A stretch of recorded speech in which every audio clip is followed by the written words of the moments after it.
suelto mis planes, te suelto mis decisiones, toma control de mi vida, gran anhelo más que mí. Es difícil, a veces no se entiende, me conoces más que a mí mismo. Creer en algo que no veo, yo sé que tu plan es perfecto. Hazme ver como tú me ves, hazme entender y creer sin temer. Te suelto mis sueños, te suelto mis deseos, toma control de mi vida, tu plan era más que el mío. Te suelto mis planes, te suelto mis decisiones, toma control de mi vida, tu plan era más que el mío. Lo dejo en tus manos.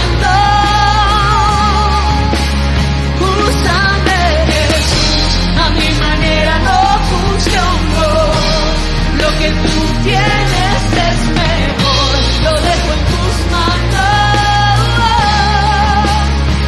Úsame, Jesús, a mi manera no funcionó. Lo que tú tienes es mejor.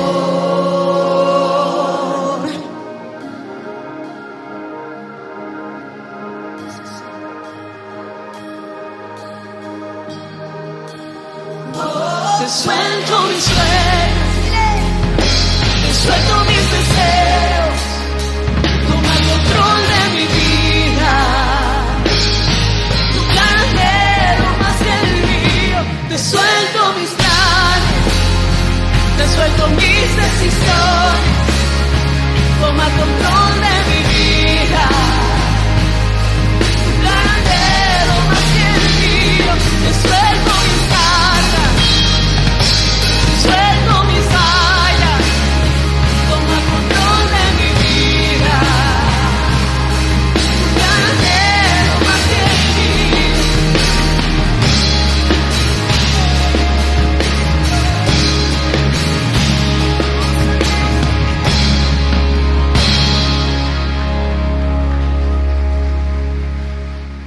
Importante en la historia de la humanidad, obviamente de nosotros.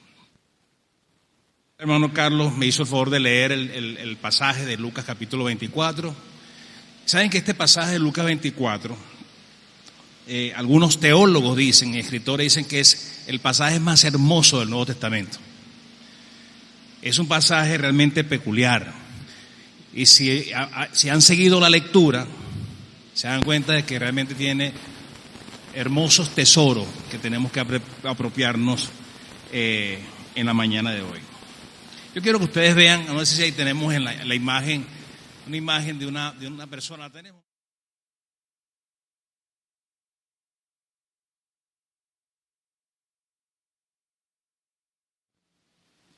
Bueno, mire, eso es un ejercicio muy común en algunos conferencistas que tiene que ver con la forma que vemos las cosas, el filtro con que vemos las cosas, nuestros paradigmas, como vemos las cosas.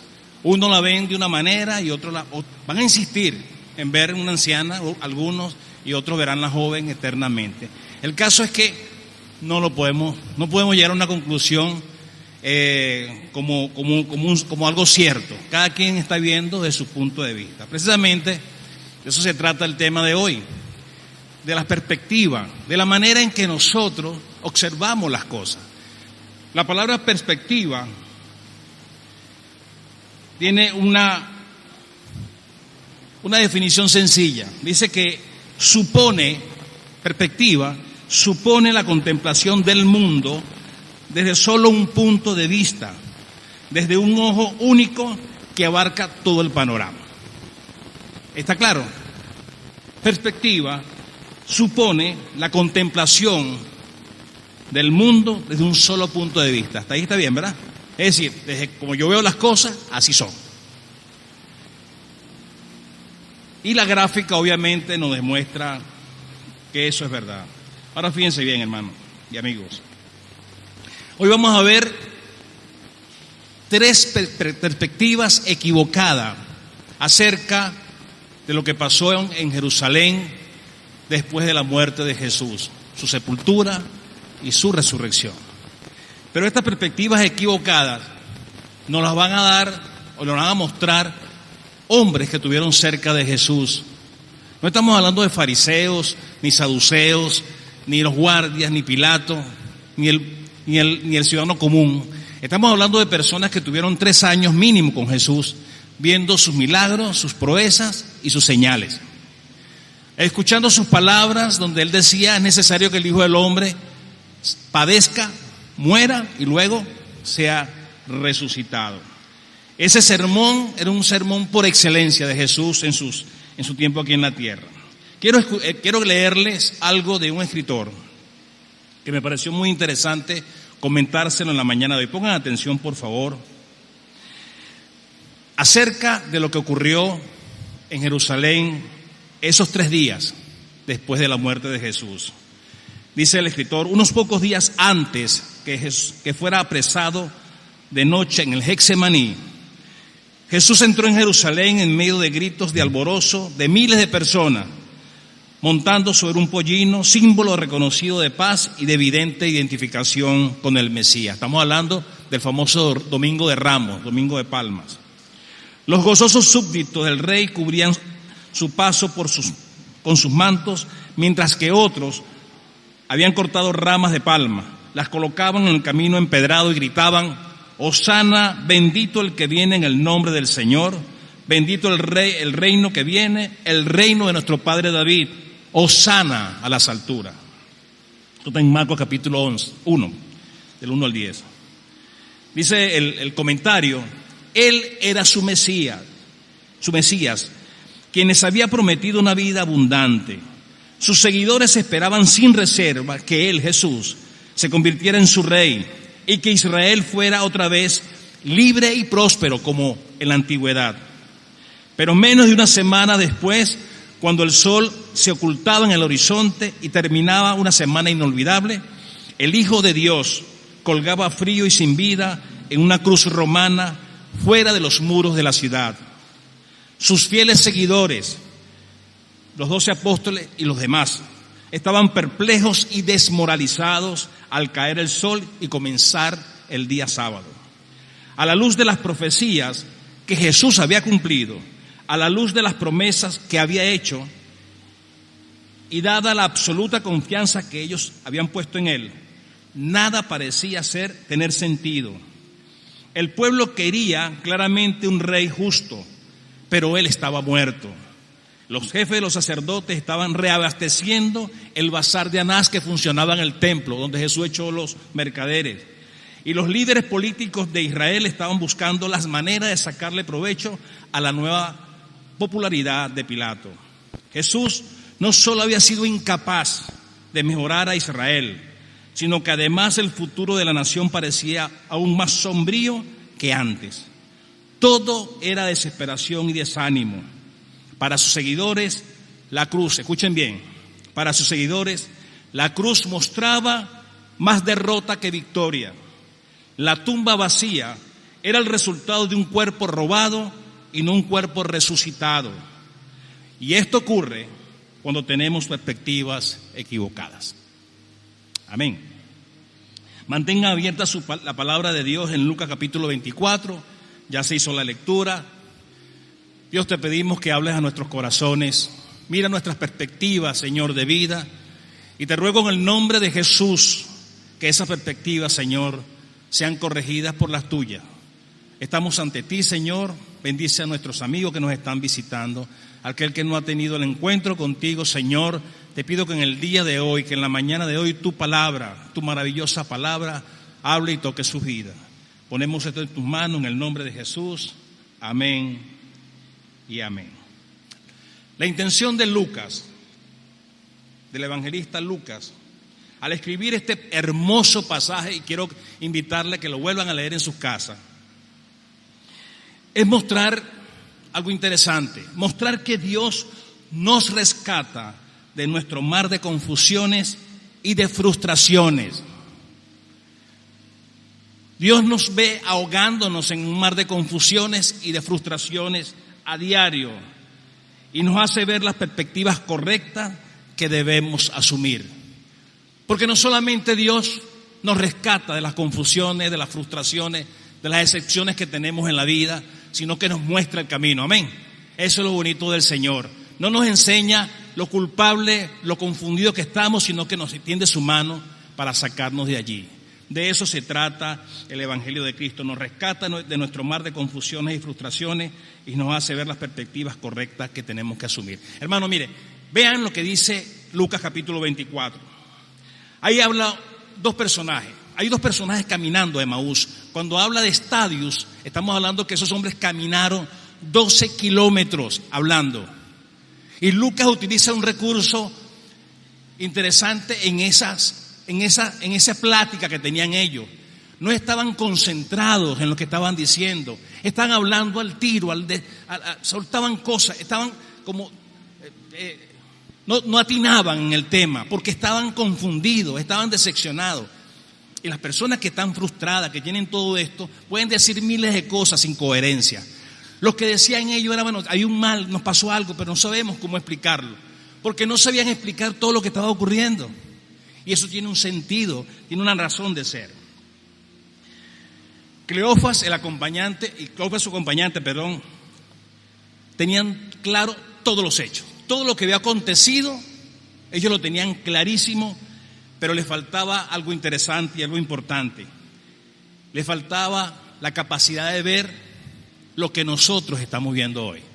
Si usted desde este ángulo, usted ve caminando esas dos personas, comenzará a decirle, mira, pero ¿qué les pasa a ustedes? Ahí está en Jerusalén. Bueno, ellos no tenían esa visión. Su visión estaba nublada, oscura. Y la razón de eso era porque tenían su propia perspectiva de lo ocurrido. ¿Sí o no? Tenían su propio punto de vista. Veían a la mujer y a la joven y a la anciana, pero no veían más nada. Y por eso es que este relato nos da las tres perspectivas interesantes de cómo veían ellos todo lo acontecido en Jerusalén. Cómo veían ellos todo lo que estaba pasando con los discípulos, las mujeres. Y lamentablemente, ¿cuál fue su decisión? Quiero que vean algo también importante en esto. ¿Por qué se une Jesús a estos hombres? Esto es maravilloso, hermano. Esto es maravilloso. Jesús, la gracia maravillosa, el amor de Dios. El amor de Dios va a rescatar a estos confundidos discípulos. Jesucristo corporalmente, ya no en espíritu, corporalmente, que podía estar en un sitio a la vez, porque estaba corporalmente, ¿verdad? Ese Jesús se movió de Jerusalén, dejó el boom del acontecimiento en Jerusalén, dejó todo lo que está, el revuelo que estaba causando en Jerusalén y se aparta 14 kilómetros de Jerusalén y va a una aldea llamada Emaús y se encuentra con dos desconocidos, Cleofas y otro que no sabe el nombre, para aclararle que estaban equivocados, pero más que eso, para mostrarle el camino correcto. Y yo creo que Dios, en la mañana de hoy, de alguna manera, está viendo tu vida y mi vida, y va a venir en rescate por nosotros, para sacarnos de la confusión, de la frustración, de la decepción, para llevarnos a la dimensión correcta con Dios. Y quiero decirles algo, hermano. No quite su mirada de este pasaje, porque este pasaje representa probablemente tu vida y mi vida. ¿De acuerdo? Vamos a ver entonces las tres perspectivas. La primera perspectiva equivocada. Y la primera perspectiva equivocada es la falta de una dimensión espiritual. Qué difícil es escuchar a un cristiano hablando de cualquier cosa menos del cielo, ¿verdad? Qué difícil es que un cristiano converse un rato largo y no mencione a Dios, ¿verdad? Que es difícil, porque nos imaginamos que todos los que son nacidos de Dios, lo primero que tienen es a Dios en la puntica de la lengua. Gloria a Dios, gracias al Señor. Eso es lo que nos imaginamos. Estos seres que estaban caminando tenían un problema en su primera perspectiva, la falta de una visión espiritual. Dice el versículo 18, respondiendo uno de ellos, ¿a quién se lo respondió? A ese forastero que era Jesús. Ni siquiera era alguien conocido. Un forastero es un caminante más que nos encontramos en la vía. Respondiendo uno de ellos, llamado Cleofas, le dijo, ¿eres tú el único forastero, el único extraño en Jerusalén que no ha sabido las cosas que han acontecido en ella en estos días? Entonces le dijo, ¿qué cosas? Y le dijeron, de Jesús Nazareno, que fue un varón profeta, poderoso en obra y en palabra delante de Dios y de todo el pueblo, y cómo le entregaron los principales sacerdotes y nuestros gobernantes a sentencia de muerte y le crucificaron. ¿Tú no sabes eso? La falta de la dimensión espiritual, de la visión espiritual, los deja a ustedes y a mí en una simple interpretación humana. ¿Por qué Dios hizo eso? ¿Por qué Dios lo permitió? ¿Qué le pasa a Dios conmigo? La mujer de Job le dijo, maldice a Dios para que mueras. Los amigos de Job le dijeron, tú eres el responsable de todo esto. No tenían una visión espiritual. Y estos hombres igual, les faltó la visión. ¿Cómo vieron ellos a Jesús? ¿Cómo veía a Cleofas y su compañero? Como un profeta más. Juan fue un profeta, Elías fue un profeta, uno más del montón. Como un profeta delante de Dios, de todo el pueblo. ¿A quienes cómo lo veían? Lo vieron como una simple víctima que tomaron los sacerdotes y los guardias y lo llevaron ante Pilato, lo crucificaron y lo sepultaron. Esa era la visión de estos señores. Pero cuando vemos en la Biblia la visión de Jesús y de Pedro posterior a la resurrección era distinta. Fíjese, Jesús en el juicio de Pilato lo quiere soltar, lo quiere darle libertad. Jesús no habla y le dice a Pilato, ¿no te das cuenta que en mí está el poder de soltarte o de dejarte acá preso y mandarte a matar? Estoy interpretando el pasaje. Y Jesús le dijo una palabra, una declaración interesante: no tendrías ninguna autoridad delante contra mí si no te fuere dada de arriba. Bendito sea el Señor, ¿verdad? Nada de lo que tú estás diciendo tendría sentido si Dios, mi Padre, no te lo da. Pedro va más allá. Pedro en Hechos capítulo 22, versículo 22 y 23, 2, 22, 23 dice lo siguiente. Pedro en el sermón del Pentecostés dice: varones israelitas, oí estas palabras. Jesús Nazareno, varón aprobado por Dios entre vosotros con las maravillas, prodigios y señales que Dios hizo entre vosotros por medio de él, como vosotros mismos lo sabéis. A este entregado por determinado consejo, escuchen bien, determinado consejo y anticipado conocimiento de Dios, prendisteis y matasteis por manos de inicuos, crucificándole. Anticipado consejo de Dios. No fue que Jesús lo tomaron y lo llevaron, no. Dios estaba aprobando la muerte de su hijo. Y por último, el mismo Pedro dice en Hechos capítulo 3, 18, pero Dios ya había anunciado por medio de sus profetas que el Mesías tenía que sufrir, y así ocurrió. Mis queridos hermanos, esto es ver la situación de Jesús, lo que pasó en Jerusalén, desde una perspectiva divina. Todo lo que ocurrió allí, hermano, estaba anunciado en el Génesis. Él, la simiente de la mujer, te herirá en la cabeza, y ella, la simiente tuya de Satanás, te herirá en el calcañar. Ya Dios había profetizado la suerte de su hijo. No era nuevo, miles de años ocurrieron y pasó. Para estos hombres que estamos viendo caminar frustrados, decepcionados, a punto de ahorcarse y lanzarse de un puente, porque todos sus sueños se le cayeron, Pilato, Anás, Caifás, los sacerdotes, los gobernantes, los soldados, todos ellos tenían más poder, decidieron la suerte de Jesús, decidieron el destino de Jesús, eran más fuertes que Jesús. Y mi querido hermano, estos hombres eran sencillamente, simples y sencillamente, piezas en el tablero de Dios, moviendo sus piezas para que el Hijo de Él muriera y nos diera a nosotros, número uno, salvación y vida eterna. Si eso no ocurre, usted y yo no tuviéramos salvación ni vida eterna. Pudiéramos resumir las perspectivas de Cleofas y de su compañero, sus confusiones, sus frustraciones. Número uno, sus expectativas sobre el Mesías se desmoronaron al momento de morir. Sus sueños de un libertador se desvanecieron. Número dos, las circunstancias se convirtieron en su mayor tirano. Lo que estaba ocurriendo era lo que determinaba su estado anímico. Número tres, las personas que causaron ese dolor en ellos y en los discípulos se convirtieron en más poderosas que Dios. Huyeron. Al huir, hermano, unos huyeron y se fueron lejos. Estos se fueron también lejos. Se fueron a Emaús. Otros se escondieron. La Biblia dice que solamente Juan estuvo hasta el final con el Señor.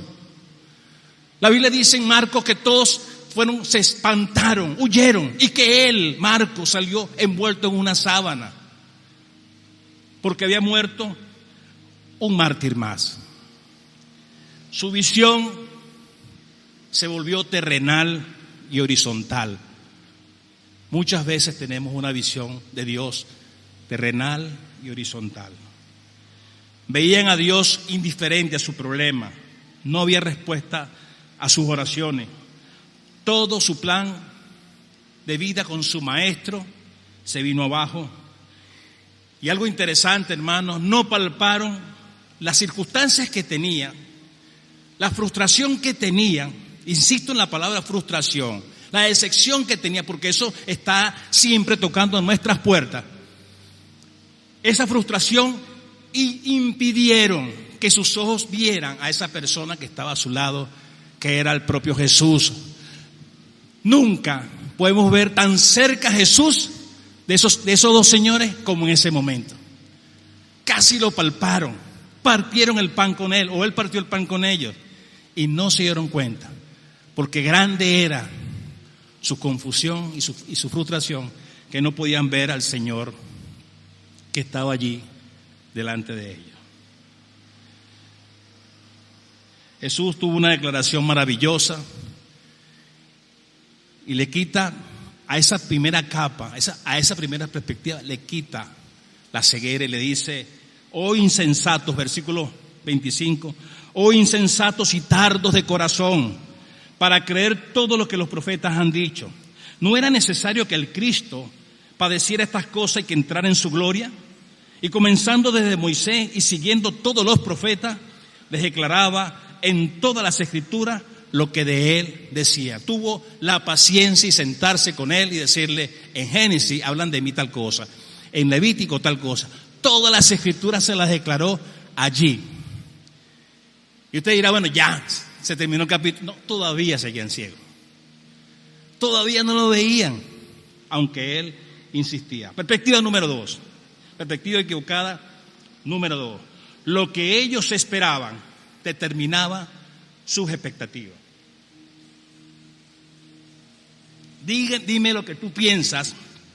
Dime lo que tú piensas y te diré cómo vas a actuar.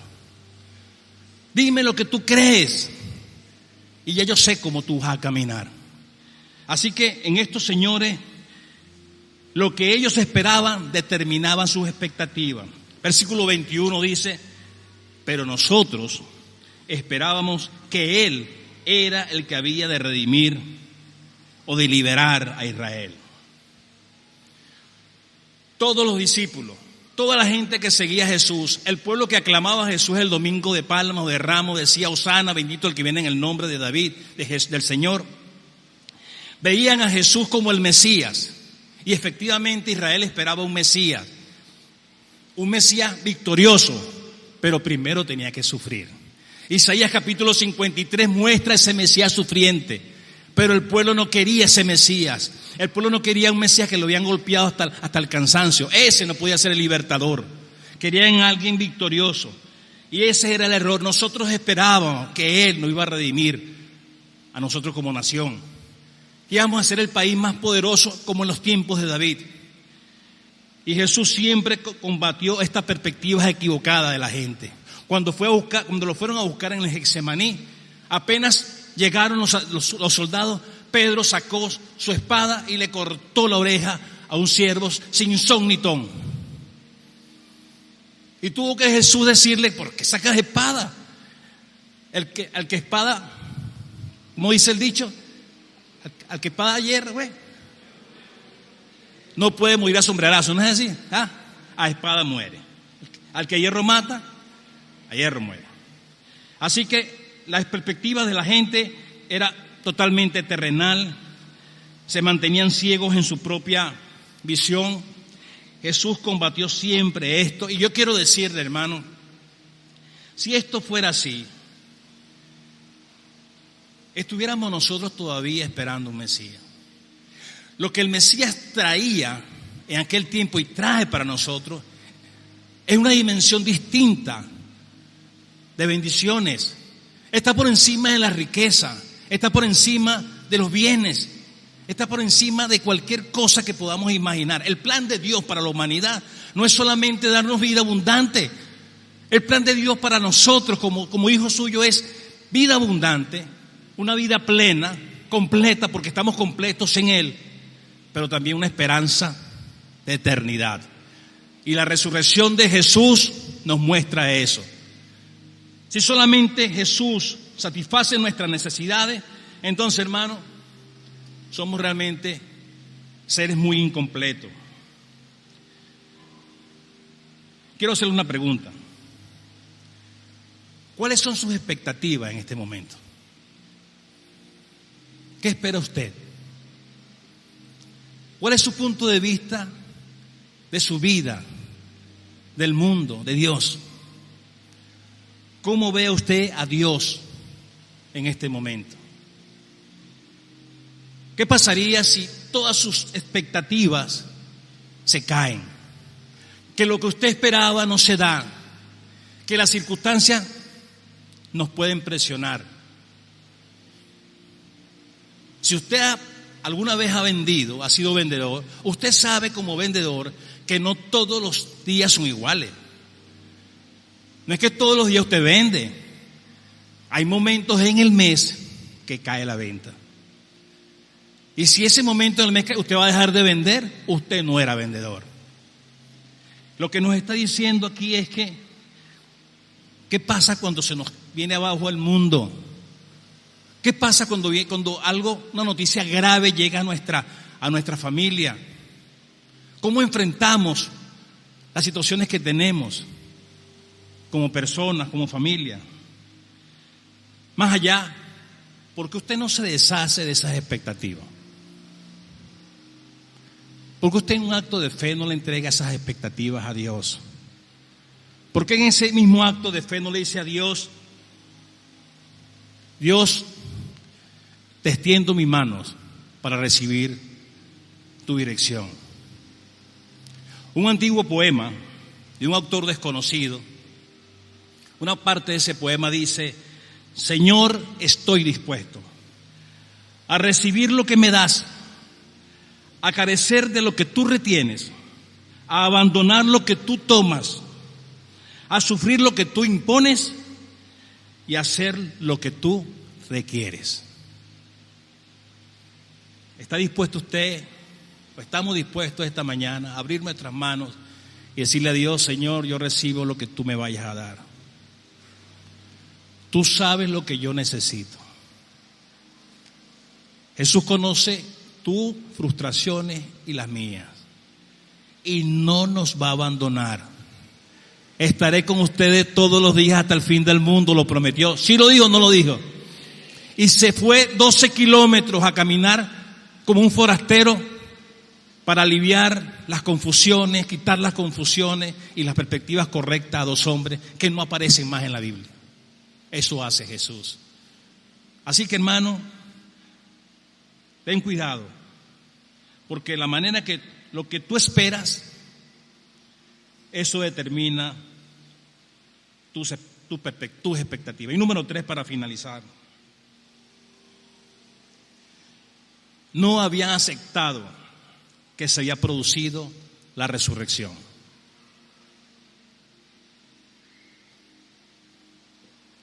Pero nosotros esperábamos que Él, versículo 21, que Él era el que había de redimir a Israel.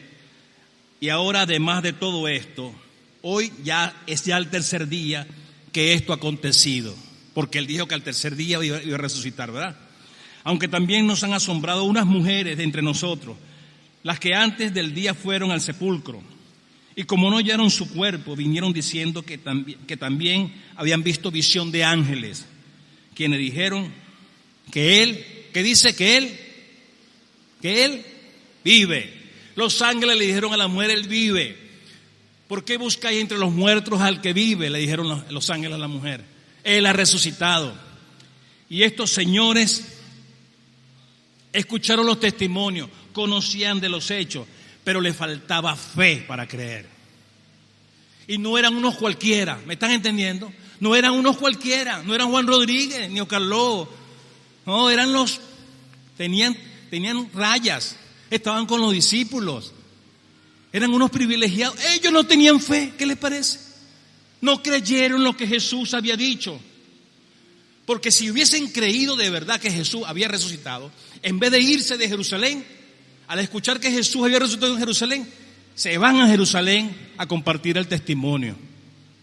Si realmente eso era verdad, la crucifixión, ellos tuvieran esperanza y no desilusión. Eso pasa cuando uno realmente cree. Y como les comenté, hermanos, no eran unos cualquiera. Conocían la doctrina de Jesús, conocían aquello que dijo Jesús en capítulo 9 de Lucas: el Hijo del Hombre, es necesario que el Hijo del Hombre padezca muchas cosas y sea desechado por los ancianos y por los principales sacerdotes y por los escribas, y sea muerto y resucite al tercer día. Ellos creían todo menos la última línea de esa declaración. No lo creyeron. Miren esa columna, esa corneta que está allí. Esa corneta aparentemente luce más que la mesita que está sosteniéndola. Todo lo que usted ve arriba, imaginémonos que es lo que Jesús dijo. Todo lo que se dijo de Jesús y Él cumplió. Sus profecías, sus milagros, sus señales, sus prodigios. Caminó sobre las aguas. Bendijo la pesca de unos hombres frustrados. Sanó enfermos, sanó leprosos, levantó de los muertos a las personas. Eso está arriba en la corneta. Pero la resurrección es lo que está escondido. Y cuando creemos solamente en lo que está arriba y no creemos en la base, es como si le hubiésemos dado una patada a la mesa. Y cuando le damos una patada a la mesa, todo lo de arriba se cae. Eso es lo que hace la resurrección. Yo quiero que veas 3 consejos prácticos para finalizar. Siempre vas a tener desilusiones y frustraciones, siempre va a haber. Los males están con nosotros. Jesús no dijo: no te pido que los quites del mundo. Qué fácil sería si Dios en este momento nos dijera a la iglesia que está aquí reunida: mire, preparen sus maletas que mañana nos vamos a otra galaxia. Esto es insoportable. Allá es puro amor. Pero Jesús no dijo eso. Jesús dijo: no te pido que los quite, sino que los guarde. 3 consejos para vivir una vida de acuerdo a las perspectivas correctas, las perspectivas de Dios. Número 1, decida ver la vida a través de los ojos de Dios. Decida ver la vida a través de los ojos de Dios. Permítale que Él eleve sus perspectivas y las convierta en perspectivas divinas. ¿Cómo se hace eso? ¿Cómo se logra eso? Con esto. Aquí están las perspectivas de Dios para usted. Estas son las perspectivas de Dios para usted. Si esto usted no lo lee, si usted no lo revisa, si usted lo lee ocasionalmente, usted ocasionalmente va a sentir paz. Si usted hoy comienza a leer la Biblia con el plan de la iglesia o cualquier libro que usted quiera leer de la Biblia, Dios, a diferencia de los libros que usted ha leído, ese libro leerá su corazón y alabará su mente también. Número 2, segundo consejo, deshágase de sus expectativas. No trate de cambiar el universo, no trate de cambiar a la gente, no trate de cambiarse usted solo. Usted ha hecho eso por 65 años en mi caso, 64 años en el caso de algunos y en Carlos 80, algo así más o menos, pero no trate de cambiar lo que no puede cambiar. Deshágase de sus expectativas. Mire, la mejor manera de deshacerse de lo viejo es meterle lo nuevo, ¿sí o no? Usted no puede unir el trapo viejo con el trapo nuevo, no puede, porque el trapo nuevo, la tela nueva, jala y lo daña. El vino viejo con el vino nuevo no se puede meter en el mismo sitio porque rompen los odres. Usted no puede caminar con Dios, con usted y con Cristo, no puede. Estos hombres lo intentaron y no pudieron, hasta que vieron al Cristo resucitado partir el pan y regresaron. La única manera que usted se pueda deshacer correctamente de sus expectativas es que tenga el plan de Dios en su vida. Nuevamente la palabra de Dios establece el plan. Y lo último, acepte que esa mesa es fea, que ese pañito no es el mejor, que la corneta es lo más precioso que existe, pero que eso rústico que está abajo es lo que lo sostiene. La tumba vacía es nuestra mejor fe de vida de que el Cristo nuestro resucitó, de que los ángeles no se equivocaron, que no busquen entre los muertos al que ya está vivo. Una fe genuina en Jesús y en la resurrección de Cristo nos dan a nosotros la confianza de que usted tiene vida eterna. La vida eterna es un cheque al portador, usted la tiene, pero va a tener el tiempo para pasar al lado de su Creador en el cielo. La muerte de Jesús venció el pecado y el carácter definitivo de la muerte. Eso hizo la muerte de Jesús. En la cruz del Calvario venció al pecado. Y la muerte ya no se puede enseñorear de nosotros. ¿Dónde está, oh muerte, tu aguijón? Dice Pablo. ¿Dónde, oh sepulcro, tu garganta? Sorbida es la muerte en victoria. Cristo venció al que tenía el imperio de la muerte, esto es, al diablo.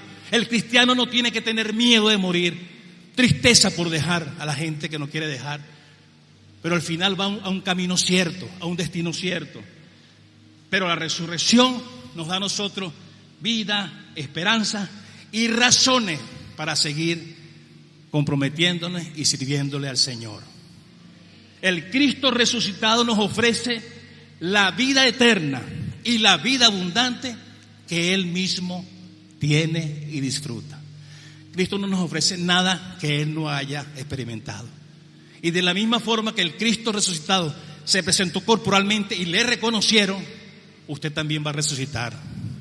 Cuando los muertos en Cristo resuciten primero, los que están muertos se elevarán y los que estamos vivos, dice Pablo, seremos trasladados con el Señor.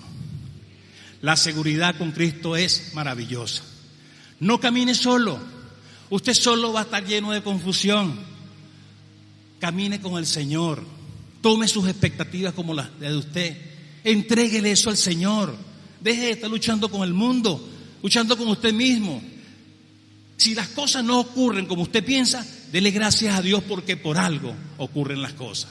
No se mueve la hoja de un árbol, no se muere un gorrión, y cae al suelo sin que Dios asista a su velorio. Así que, hermanos queridos, amigos queridos, tenemos que tener las perspectivas correctas ante las expectativas equivocadas que tenemos. Pónganse de pie, por favor.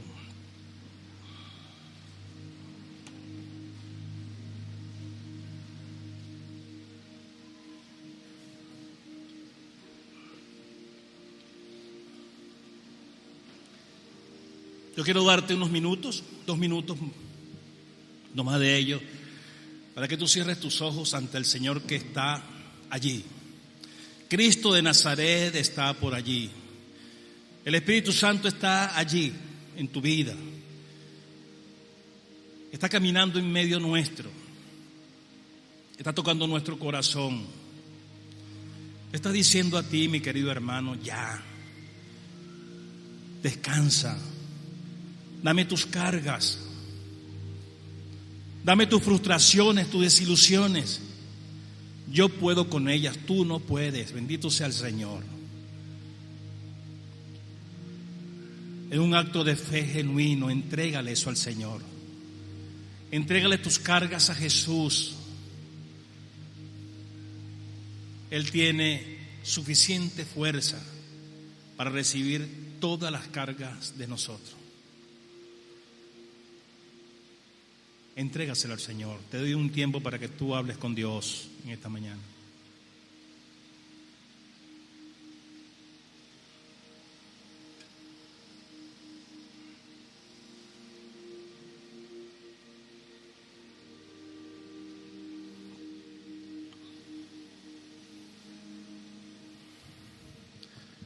De ahí en tu corazón, Señor Jesús, oh Dios maravilloso, gracias.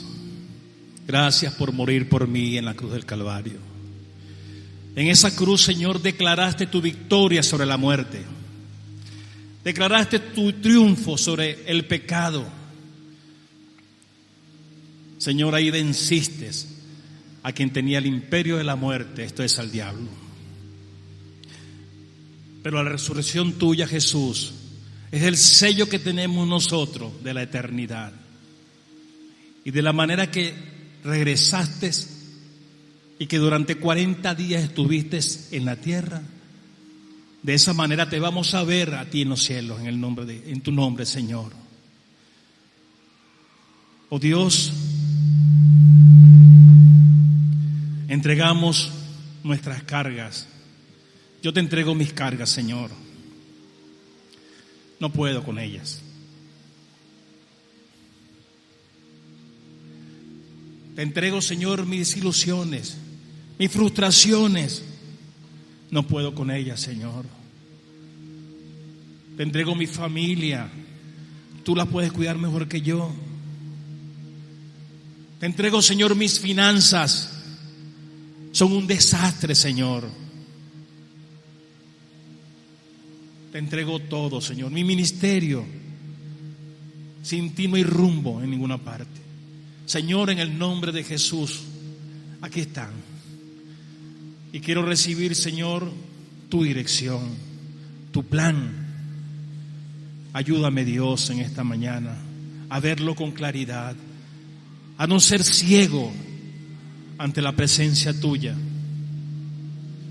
Bendice a mis hermanos, Señor. Sé que estás tratando con cada uno de ellos en particular.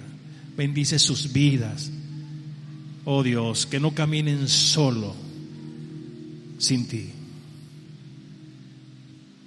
Mientras usted sigue orando, mi querido hermano, quiero hablarle a aquella persona que hoy nos visitó,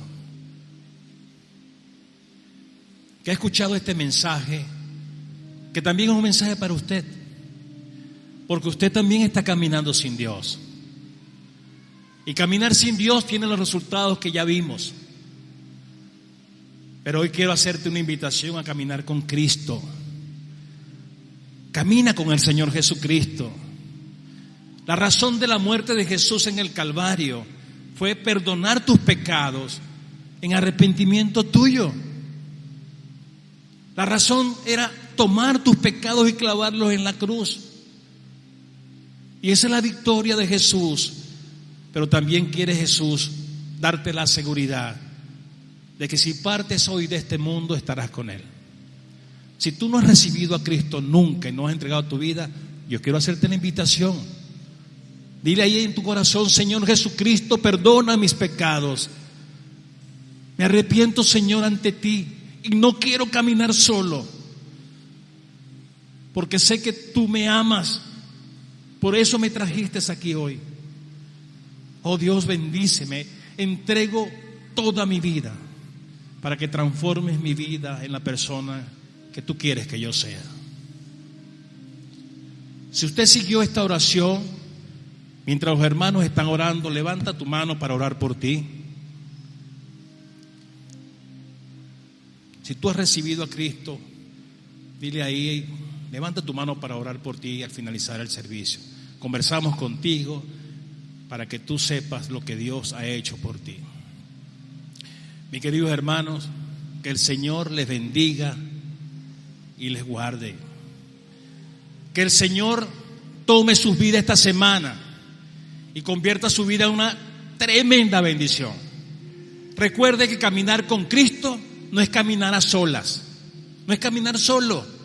Basta de caminar solo, camine con Dios. Que Él sea su Dios, su Señor, que no sea un forastero en su vida. Camine con Dios para que su vida sea transformada poderosamente.